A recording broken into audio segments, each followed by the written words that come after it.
também dar a tua contribuição sem qualquer paixão política. A questão aqui não é de política partidária. Não queremos particularizar o assunto do ponto de vista da política partidária. Queremos falar dos parlamentares.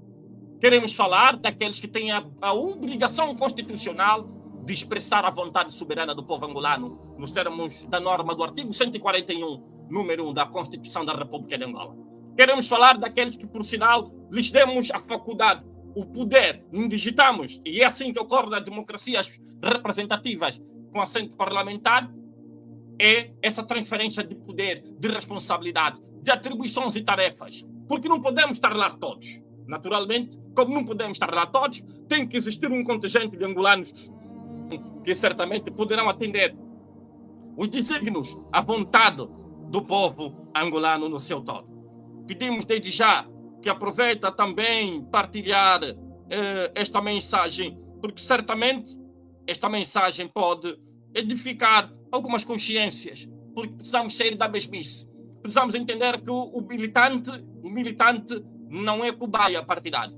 Precisamos entender que o militante não é um escravo, não é um títere, não é um instrumento, uma carne de canhão, não é sequer um cavalo de Troia para enriquecer as suas lideranças. O militante é por sinal, membro ativo que vai ajudar do ponto de vista legal a sua organização a melhor oferecer um ativismo político, uma advocacia social e política para o país da melhor forma possível. Portanto, os partidos políticos têm uma grande responsabilidade com a sociedade, quer do ponto de vista da moralização da sociedade, quer do ponto de vista da educação político-pedagógica, de que lhes é atribuída à luz da lei dos partidos políticos e que devem esses transmitir com veemente coerência e honestidade intelectual e política para a sociedade em si, mas também tem a responsabilidade de respeitar os ditames da Constituição e da lei. Todos os partidos políticos vivem maioritariamente do Orçamento Geral do Estado. Há uma cabimentação orçamental que é alocada para os partidos sobreviverem e é, em grande medida, a sua grande fonte de subsistência para que esses possam garantir a marcha do seu processo político a nível da nossa praça político-nacional. Portanto, daí é que, como cidadão contribuinte fiscal ativo, tem também o direito e a obrigação, concomitantemente, de não só fiscalizar, mas também cobrar políticos nacionais de que devem andar sempre nos termos da legalidade. Não é lícito que os nossos parlamentares estejam a ter do bom e do melhor, a engordar de contente, a viver como lordes, com uma imponente exuberância do ponto de vista das riquezas nacionais, quando, por sinal, o cidadão pacato está ao relento, está a comer no lixo, está a viver de forma desastrosa, não tem era, não tem beira, não tem sequer onde ir buscar com dignamente um pão para se alimentar. Mas alguém pode dizer, mas por que só estamos a falar dos deputados e nesta fase não falamos do executivo? Naturalmente, porque a regra diz que nós, o povo, fiscalizamos do ponto de vista do contrato constitucional os deputados, e os deputados, do ponto de vista institucional, vão fiscalizar o executivo. A questão é, porque se o deputado aceita receber um carro de milhões, sabe o que isso vai dar depois? Vai dar o seguinte: ele vai perdendo, modesta parte, o seu juízo pleno e perfeito de cobrar do executivo maior responsabilidade no âmbito da administração da coisa pública. Ele vai perdendo a autoridade moral e a autoridade política e até jurídica de pedir contas ao executivo. Sabe por quê? Porque quando ele tiver que apontar dedo ao executivo sobre os carros que ilicitamente são levados à sua alçada, sabe o que o executivo vai dizer? Vai dizer o seguinte: não, você não pode só falar de nós. Vocês também têm comprado e têm lhes sido atribuído carros que custam mais de 100 milhões de kwanzas. Vocês também não têm autoridade moral suficiente para falar de nós. Nós reconhecemos que nós falhamos, mas vocês não são diferentes de nós. Está entendendo? Vocês fazem exatamente o que nós fizemos. Por essa razão é que aqui o executivo vai ter isso como trunfo. Quem é o executivo? O executivo é um mero inquilino. O executivo é um mero prestador de serviço. O executivo é aquele que está de passagem. Por isso é que os governos passam, o povo fica, entenda. Portanto, os parlamentares representam, quer do ponto de vista formal, quer do ponto de vista material, o povo em concreto. Portanto, é diferente do mero prestador de serviço. Porque se eu já não quiser o prestador de serviço, mando-me para a rua e arranjo um outro. Por isso é que existem alternâncias sucessivas sobre o exercício do poder político. Ora, não é a mesmíssima coisa quando tivemos a falar de deputados. Porque o deputado, ser deputado não é uma profissão. Ser deputado não é uma questão de oportunidade para a autorização material. Ser deputado não é oportunidade para auto-vanglória ou para aquisição de receitas supérfluas, totalmente exorbitantes, que possa se aproveitar a si, sua mulher, seus filhos, seu pai, sua mãe e outros parentes acrescidos. Portanto, ser deputado é mais do que isso.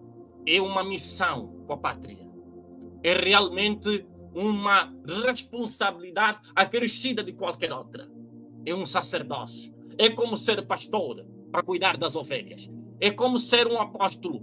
É como ser um peregrino do Evangelho de Cristo. Ele não espera a contrapartida. Em regra, o deputado não deveria esperar contrapartida.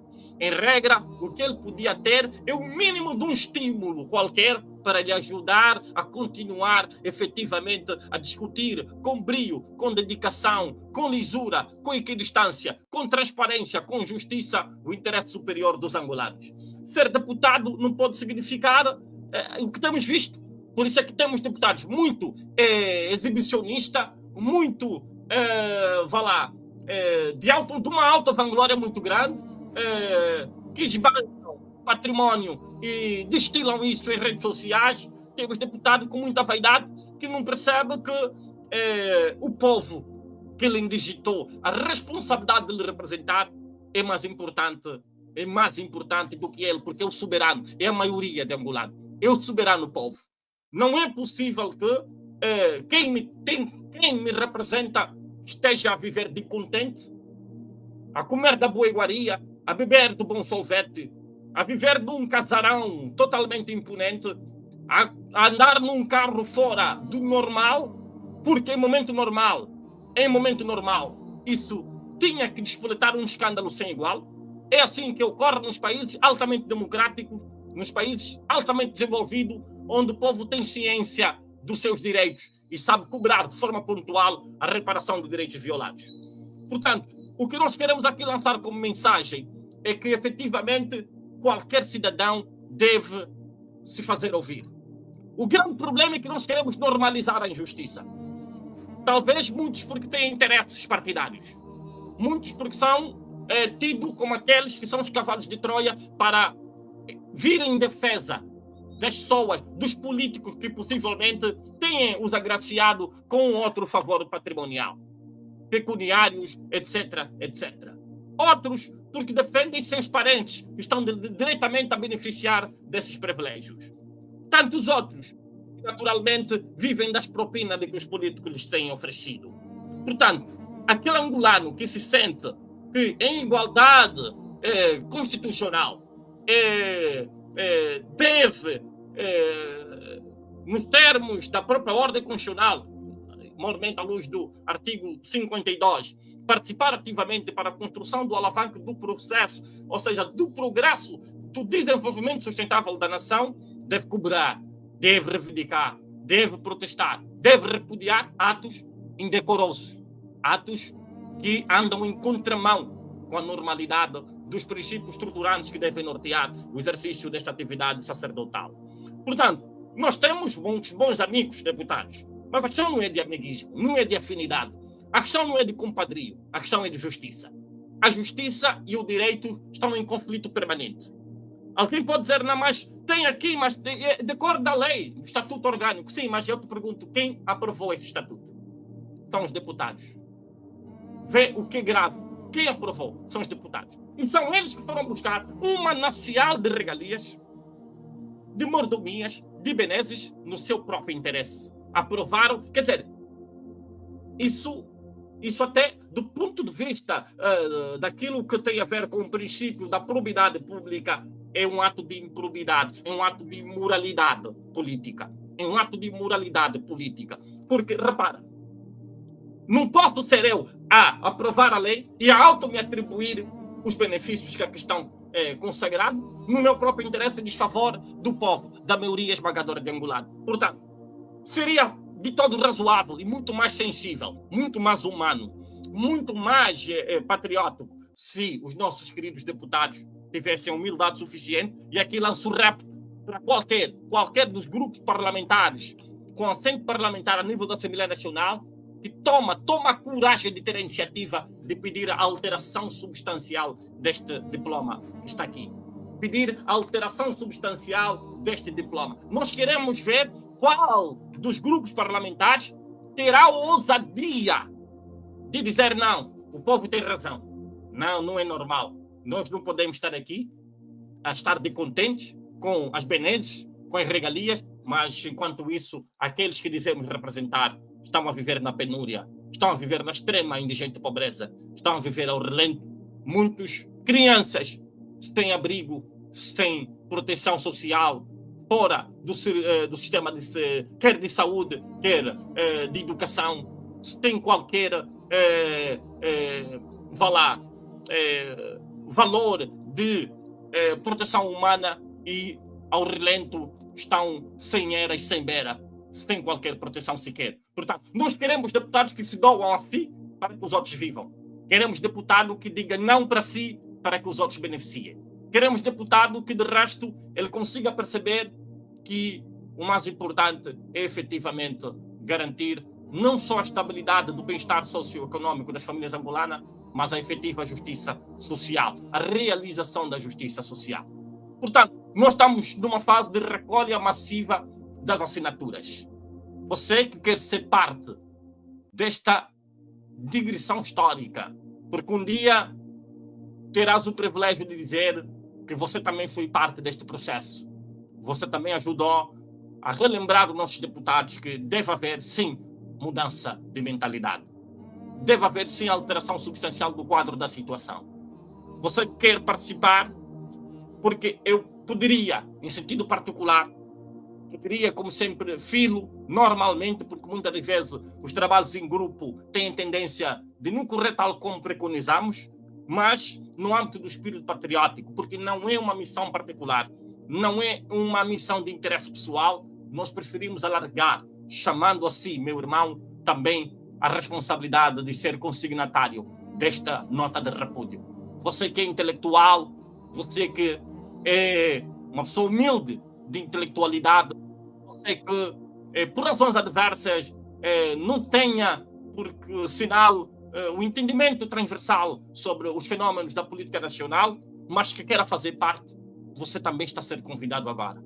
Portanto, ninguém é mais angolano do que ninguém. E ninguém é mais superdotado do saber, do conhecimento da ciência, do quem quer que seja. Todos nós somos poucos para fazer Angola funcionar como deve ser. Somos filhos desta mãe pátria. Fomos chamados como angolanos para dizer sim à nossa nação. Ninguém deixa de satisfazer o interesse coletivo do seu país para ir atender os interesses do país vizinho ou do país dos outros. Portanto, o que nós queremos aqui apelar é também o teu sentido e a tua responsabilidade de angolano compatriota para consignar a nota de repúdio. Para dizer não concordamos, estamos descontentes, nos sentimos repulsados, nos sentimos indignados. Ora, já houve logo no início do ano a recessão das carrinhas Hilux. Já houve, tão logo receberam as Hilux, um incremento a mais de 100% do subsídio de instalação, do subsídio de fim de mandato. Agora recebem de forma extraordinária a aquisição de viaturas que se diz custar, os Land Cruiser, último grito, mais de 100 milhões de kwanzas. Por quê? Por quê?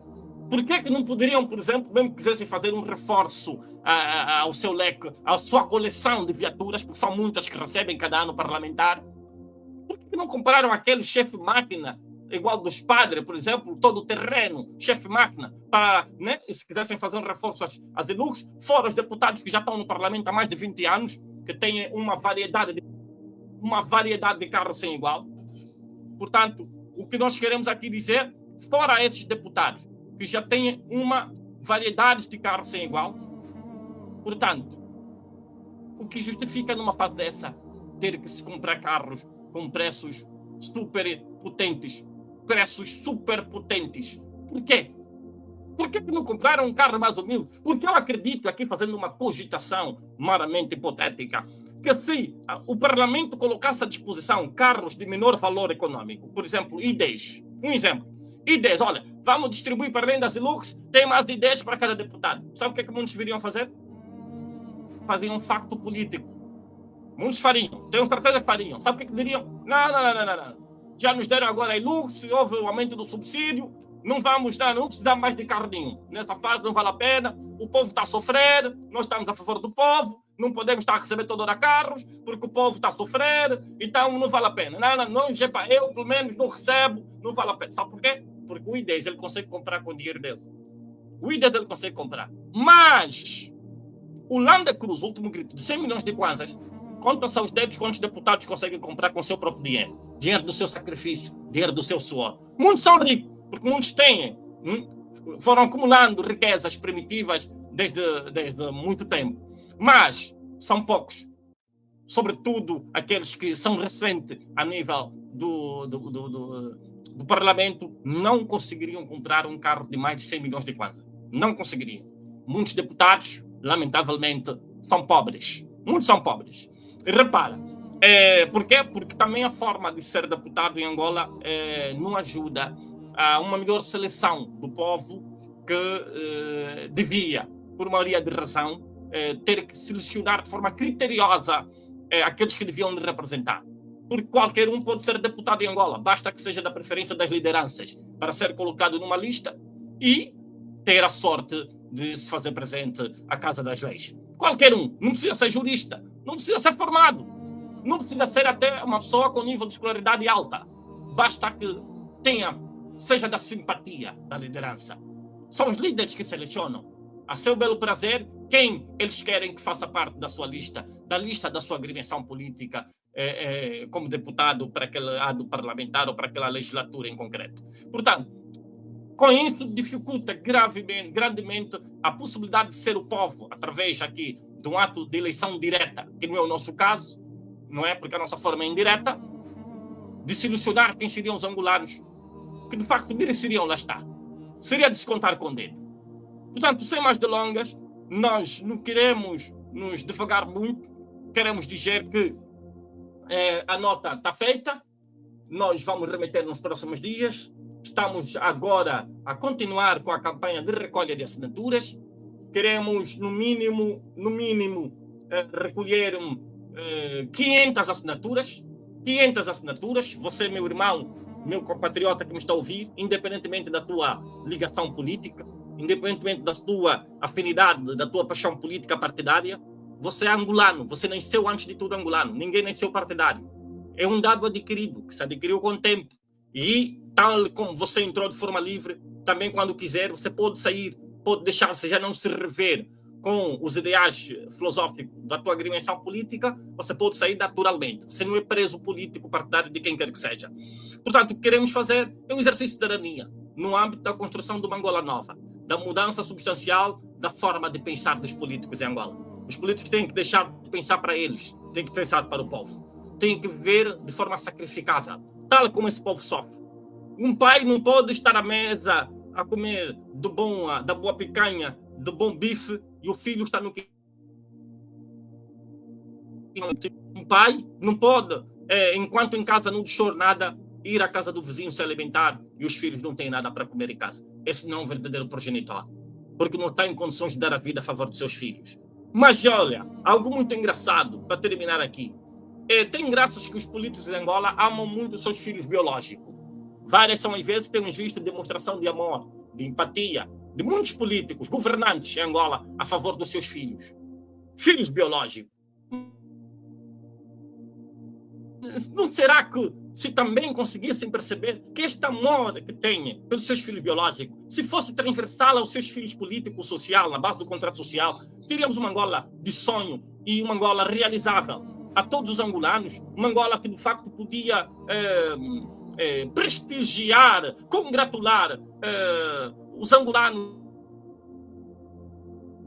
sem segregação, sem discrepância, sem atritos, sem revanchismo, sem dicotomia, sem clivagem, sem qualquer tendência de ato xenófobo, tribalístico, regionalístico ou qualquer coisa que seja, que metesse em causa a construção de uma Angola nova. Temos que mudar a mentalidade. É possível nos amarmos, é possível nos abraçarmos, é possível andarmos todos de mãos dadas rumo a uma Angola melhor. É possível dizer não a mim e sim à necessidade da maioria, assim como fez Jesus Cristo. Cristo fez tudo por aqueles que de facto creram nele, pela humanidade. Cristo doou-se a si. Trouxe uma demonstração do que é governar. Cristo, qualquer político que tem Jesus Cristo como sua referência governativa, moral, ética, educacional, espiritual, vai ser um político, não haja dúvida, num fenômeno político. Porque se conseguirmos nos ater aos ideais de Cristo, certamente você vai perceber que nada mais lhe vale se não servir à maioria. E ele diz que aquele que quiser ser o maior dentre todos, que seja o menor e sirva aos outros. Jesus está a dar a jumenta, ele está a dizer, não, suba você, eu vou andar a pé. É algo extraordinário. É algo de gente que tem uma mentalidade transversal, sobrenatural e fora do normal. Precisamos mudar de atitude. Precisamos nascer de novo. Precisamos nos regenerar. Precisamos, de facto, humanizar Angola. Precisamos humanizar o país. Precisamos nos reencontrar, porque estamos perdidos conosco mesmo. Estamos em conflito conosco mesmo. Precisamos nos reencontrar. Para onde vamos levar tudo isso?